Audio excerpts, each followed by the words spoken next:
Bat হাতে কিছুতে সুবিধা করতে পারছেন না tiger allrounder Shakib Al Hasan. Caribbean premier লিগে এই নিয়ে টানা 3 ম্যাচে ব্যাট হাতে ব্যর্থ তিনি। বল হাতে অবশ্য 2 ম্যাচে উইকেট শূন্য থাকার পর অবশেষে পেয়েছেন উইকেটের দেখা। সাকিবের এমন পারফরমেন্সের দিনে হাড্ডাহাড্ডি লড়াই শেষে টেবিলের তলানিতে থাকা ত্রিনবাগো নাইট রাইডার্সের বিপক্ষে 8 রানের জয় পেয়েছে অ্যান্টিগা। স্যার ভিভিয়ান রিচার্ড স্টেডিয়ামে টস হেরে ব্যাট করতে নেমে শুরুটা ভালো হয়নি অ্যান্টিগার। মাত্র 77 রানে 5 উইকেট হারিয়ে বিপদে পড়ে তারা। এরপর দলের হাল ধরেন অধিনায়ক ইমাদ ওয়াসিম এবং ফ্যাবিয়ান অ্যালেন। ইমাদের অপরাজিত 39 এবং অ্যালেনের 45 রানে ভর করে 6 উইকেটে 167 রান তোলে অ্যান্টিগা। সাকিব 13 বল খেলে মাত্র 7 রান করে আউট হন।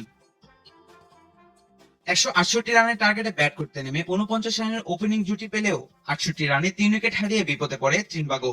এরপর দলকে এগিয়ে নেওয়ার চেষ্টা করেন কলিন মুনরো এবং কেসি কার্থি। মুনরো 44 এবং কেসি কার্থি 35 রান করে আউট হলে আবারও চাপে পড়ে নাইট্রা।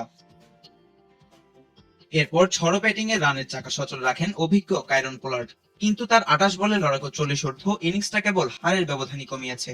শেষ ওভারে 14 রানের সমীকরণ আর মেলাতে পারেননি তিনি। শেষ পর্যন্ত 6 উইকেটে 159 রান তুলতে সক্ষম হয় নিকোলাস পুরানের দল। এদিন বল হাতে দুর্দান্ত ছিলেন সাকিব। মাত্র 1 ওভার বোলিং করার সুযোগ পেলেও 2 রান দিয়ে একটি উইকেট তুলে নেন তিনি। এই জয়ে 5 পয়েন্ট নিয়ে টেবিলের শীর্ষে উঠে এসেছে অ্যান্টিগা।